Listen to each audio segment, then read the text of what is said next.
Hello and welcome to voices at classes. बच्चों, आज के लेक्चर में हम चार्ल्स लॉ का सेकंड पार्ट पढ़ेंगे जिसमें हम एब्सोल्यूट ज़ीरो, ठीक है, जिसमें हम absolute zero and absolute temperature, ठीक है, इसका कॉन्सेप्ट पढ़ेंगे बेटा।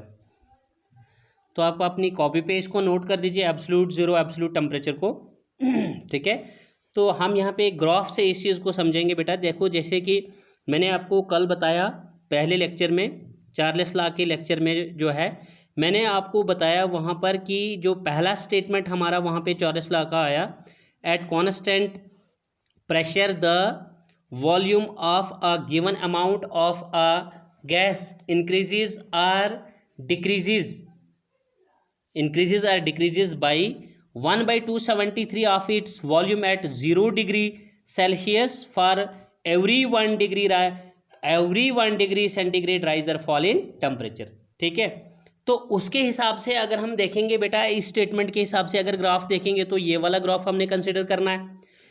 और जो हमने अल्टरनेट स्टेटमेंट दिया चार्ल्स लॉ का, जहाँ पे हमने ये बात बताई थी कि volume of a given amount of a gas is directly proportional to the temperature of the gas, ठीक है, एट कांस्टेंट प्रेशर। तो उसका स्टेटमेंट, उस स्टेटमेंट के मुताबिक हमारे पास जो ग्राफिकल रिप्रेजेंटेशन आएगी चार्ल्स लॉ की, वो ये आएगी बेटा। तो दोनों को डिस्कस करते हैं यहाँ पे। पहले हम इस वाले ग्राफ की बेटा बात करते हैं। देखो, जहाँ पे हमें एब्सोल्यूट ज़ीरो एब्सोल्यूट टेम्परेचर का कॉन्सेप्ट आता है। देखो, यहाँ एक्स एक्सिस पे हम क्या लेते हैं बेटा, टेम्परेचर इन डिग्री सेल्सियस ले रहे हैं, और यहाँ ऊपर जो है हम वाई एक्सिस पे वॉल्यूम ले रहे हैं, ठीक है। तो ज़रा देखिए आप, ये ग्राफ करू है हमारे पास, ग्राफ लाइन है, करू नहीं बोलेंगे, ग्राफ लाइन है ये हमारे पास, ठीक है। तो इसको भी हम देखेंगे बेटा। यहीं से आपका एब्सोल्यूट ज़ीरो का कंसेप्ट है, जिसको हम -273 डिग्री सेल्सियस बोलते हैं। कहने का मतलब ये है कि ज़ीरो से इधर जब आप यहाँ की तरफ जाएंगे एक्स एक्सिस पे, जहाँ हमने टेम्परेचर एक्सिस दिया हुआ है, जब आप यहाँ पे सपोज कीजिए बेटा, मैं यहाँ पे आपको बता रहा हूँ, आप अपनी कॉपी पे लिख लीजिए। यहाँ पे ज़ीरो के बाद मान लीजिए हम लिखते हैं यहाँ पे 50 डिग्री सेल्सियस टेम्परेचर, फिर उसके बाद आप 100 डिग्री सेल्सियस टेम्परेचर लिखेंगे। इसी तरह से आगे इसको बढ़ाएंगे, आप लिखेंगे 150 डिग्री 150 डिग्री सेल्सियस टेम्परेचर, ठीक है, 150 डिग्री सेल्सियस टेम्परेचर, या फिर आप लिखेंगे 200, फिर 250 एट्सेट्रा। और जब आप इस साइड पे आएंगे, ज़ीरो के इस साइड लेफ्ट साइड पे आएंगे, यहाँ पे आप लिखेंगे -50, यहाँ पे आप प्लस में लिख गए टेम्परेचर, यहाँ पे लिखेंगे -50 डिग्री, यहाँ पे लिखेंगे -100 डिग्री सेल्सियस, यहाँ पे लिखेंगे -150, यहाँ आगे लिखेंगे -200, आगे लिखेंगे -250, ठीक है, एंड सो ऑन। फिर -250 के बाद -300 वगैरह लिखेंगे। आप समझा रही है आपको बात। तो यहाँ ऊपर की तरफ क्या लिखेंगे बेटा, वॉल्यूम, नीचे से ऊपर की तरफ वॉल्यूम क्या होगी, इंक्रीज।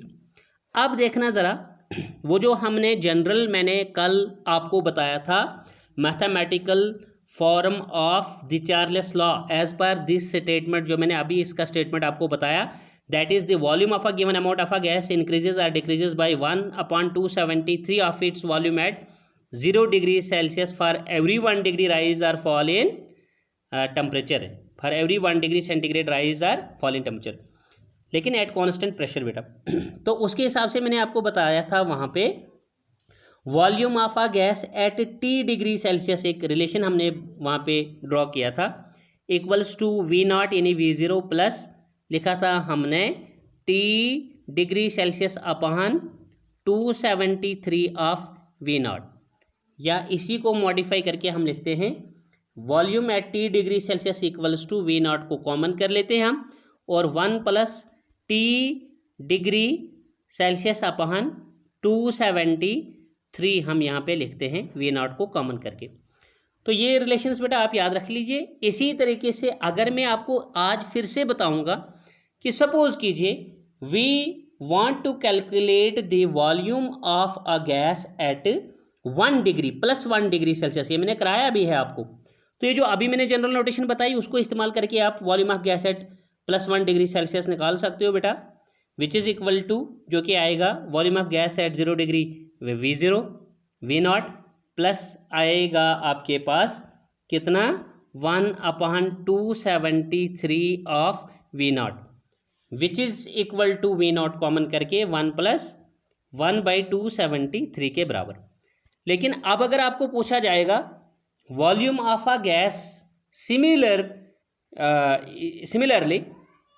आप क्या करेंगे, वॉल्यूम ऑफ अ गैस बेटा कैलकुलेट करेंगे एट -1 डिग्री सेल्सियस। ये बड़ी ज़रा इंपॉर्टेंट चीज़ है। +1 डिग्री पे नहीं पूछ रहा हूँ मैं, +1 डिग्री का मतलब हो गया इंक्रीज, प्लस में टेम्परेचर लिखोगे इंक्रीज इन टेम्परेचर, माइनस में टेम्परेचर लिखोगे डिक्रीज इन टेम्परेचर। तो इसका मतलब यहाँ पर हुआ कि जो ये -1 डिग्री सेल्सियस पे मुझे वॉल्यूम ऑफ गैस पूछा जा रहा है, तो मैं इसका रिलेशन क्या लिखूंगा, it is equal to volume of gas at 0 degree, that means V0 V0।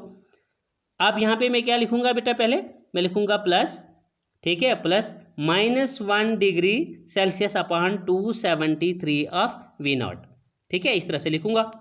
Which is equal to, मैं V0 को कॉमन कर रहा हूँ और फिलहाल कॉमन से पहले आप लिखेंगे प्लस इंटू माइनस, ये यहाँ पे माइनस आ जाएगा, -1 अपॉन 273 ऑफ V0, ठीक है, कुछ इस तरह से।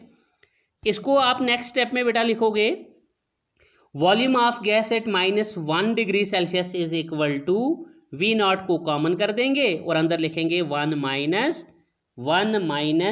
1 अपॉन 273। इस तरह की रिलेशन आपके पास आएगी बेटा, ठीक है। अब सपोज कीजिए कि आप volume of gas at -1 degree पे भी निकालना जान गए, -2 डिग्री पे भी, -3 पे भी, -4 पे भी, -5 पे भी। इसी तरह से जब आप -50 पे कैलकुलेट करेंगे, -100 पे कैलकुलेट करेंगे, -150 के पे कैलकुलेट करेंगे, होते होते होते होते जब आप बेटा volume of gas at -273 degree Celsius पे पहुंचेंगे, तो जरा देखना रिलेशन क्या बनेगा, इक्वल्स टू V0 प्लस बनेगा 273, प्लस मीन्स 273, लेकिन वो भी कौन सा, -273, तो मैं प्लस में लिखूंगा -273 अपॉन 273 ऑफ V0। तो इसको मैं नेक्स्ट स्टेप में लिखूंगा वॉल्यूम, एक minute, volume of gas at -273 degree Celsius is equal to, यहाँ पे लिखेंगे हम बेटा V0 इंटू 1 -2, इसको क्रॉस मल्टीप्लाई करेंगे, 273 1 -273 क्रॉस मल्टीप्लाई हम अभी थोड़ा बाद में करेंगे, पहले आप लिखेंगे 1 -273 अपॉन 273, यानी प्लस माइनस को आप मल्टीप्लाई करके इस सिचुएशन में लाएंगे, इसको इस शक्ल में लाएंगे बेटा।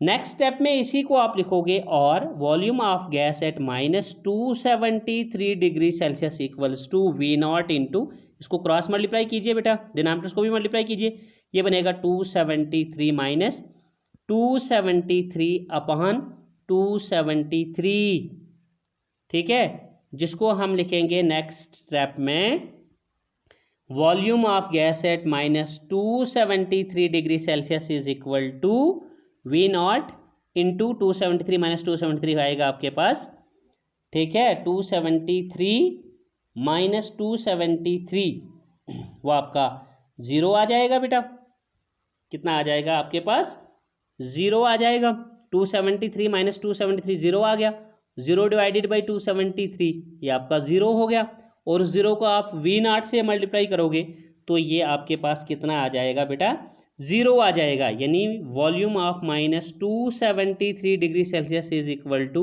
V0 multiply 0 which is equal to 0।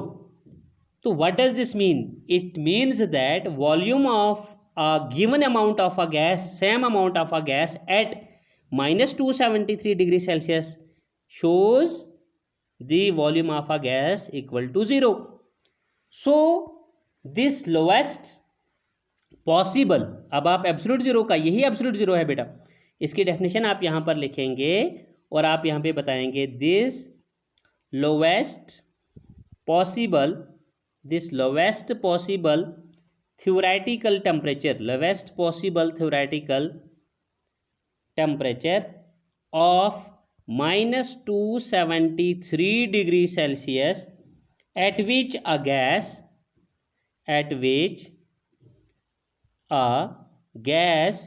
is supposed to have, at which a gas is supposed to have zero volume, at which a gas is supposed to have zero volume is called, इसी को हम कहेंगे absolute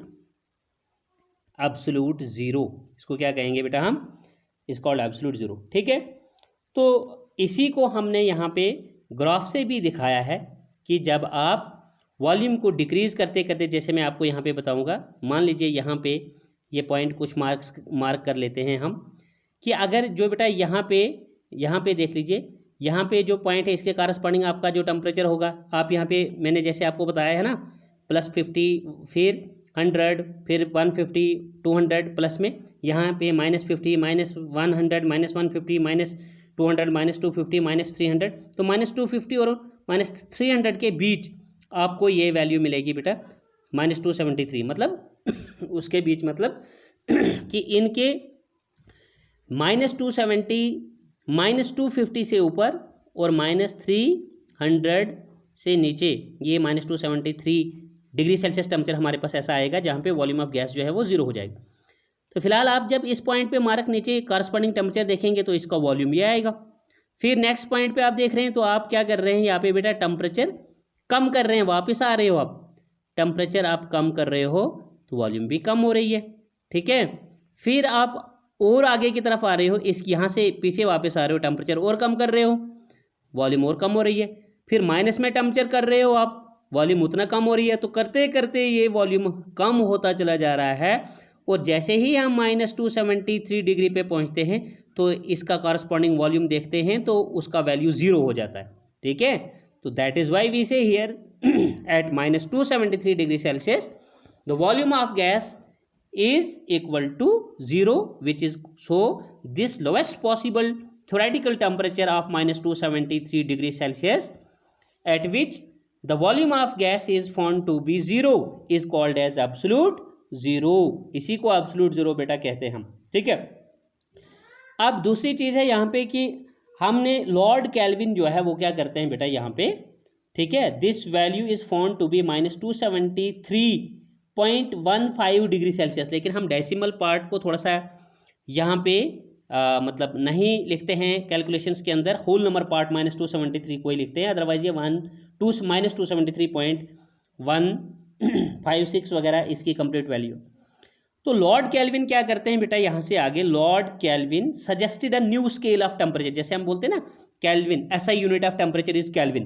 तो Lord Kelvin यहाँ से ये concept लेते हैं, न्यू स्केल जनरेट करते हैं टेम्परेचर की मेजरमेंट की, स्टार्टिंग विद, वो यहीं से स्टार्ट करते हैं बेटा अपनी टेम्परेचर स्केल लॉर्ड कैल्विन -273 से, -273 डिग्री सेल्सियस एज, उसको वो क्या मान लेते हैं, उसको 0 डिग्री मान लेते हैं। ठीक है, as it's 0 degree Celsius, and you know this scale of temperature is known as Kelvin scale of temperature, और इसको फिर हम Kelvin scale of temperature कहते हैं।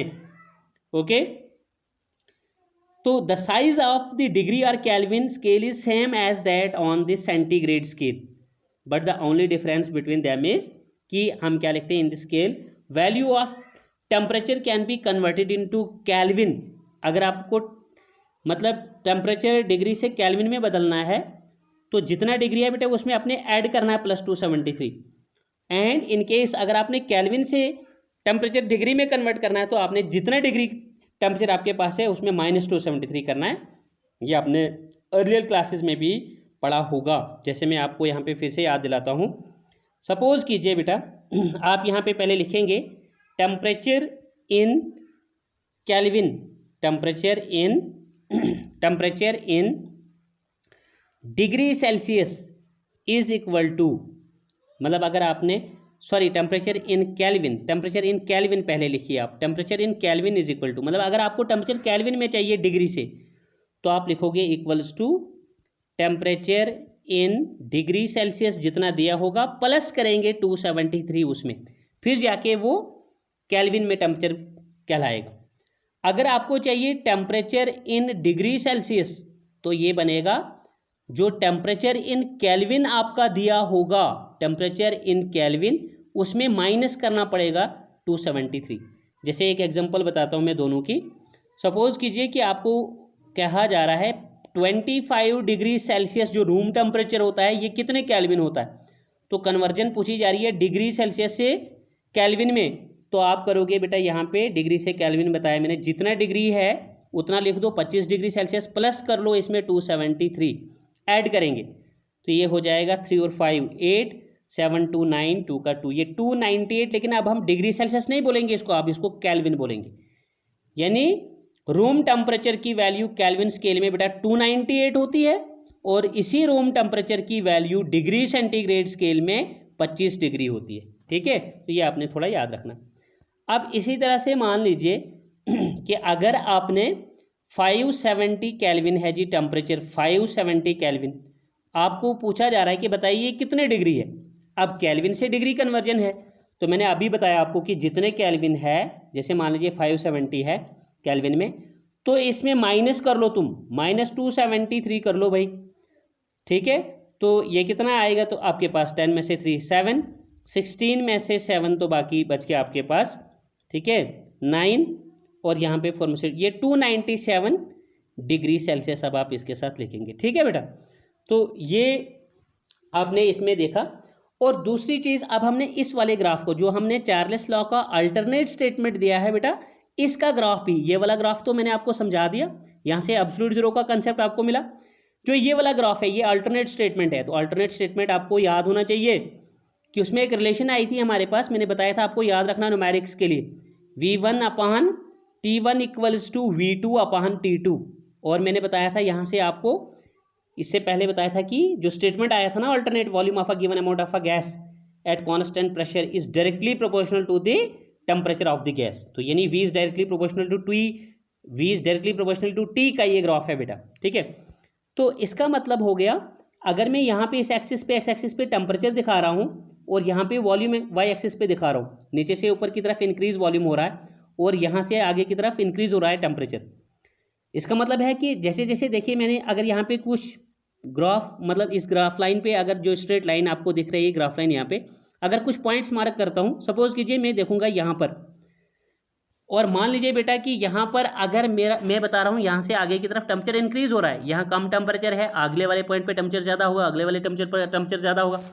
तो इस पॉइंट के कारस्पॉन्डिंग अगर मैं टेम्परेचर देख रहा हूँ और उसके कारस्पॉन्डिंग इसका वॉल्यूम देख रहा हूँ, तो सिचुएशन कुछ इस तरह से। अब नेक्स्ट पॉइंट में मैं देख रहा हूँ, तो नीचे की आ रहा हूँ, इसके कारस्पॉन्डिंग टेम्परेचर देख रहा हूँ, इसका टेम्परेचर जो है इस पहले वाले से क्या है, ज़्यादा है, लेकिन इसका कारस्पॉन्डिंग वॉल्यूम देख रहा हूँ वो भी इससे ज़्यादा है। तो यही मतलब है ना, volume is directly proportional to temperature. जैसे जैसे टेम्परेचर बढ़ा रहे हो वैसे वैसे वॉल्यूम भी बढ़ रही है। देखो नीचे से इस वाले पर्टिकुलर टेम्परेचर पर वॉल्यूम कम है, नीचे से ऊपर वॉल्यूम बढ़ रही है, और इस वाले पर्टिकुलर टेम्परेचर के कॉरस्पॉन्डिंग जो वॉल्यूम आ रही है वो पहले वाले से ज़्यादा आ रही है, और अगले वाले पॉइंट पे इसके कॉरस्पॉन्डिंग टेम्परेचर पे वॉल्यूम इससे ज़्यादा आएगी। क्या देख, ठीक है, यहाँ पे कम वॉल्यूम, यहाँ पे ज़्यादा, यहाँ पे ज़्यादा, तो इस वाले पॉइंट पे ज़्यादा वॉल्यूम है, तो इस वाले पॉइंट का टेम्परेचर जो है अभी तक आपके पास सबसे ज़्यादा था।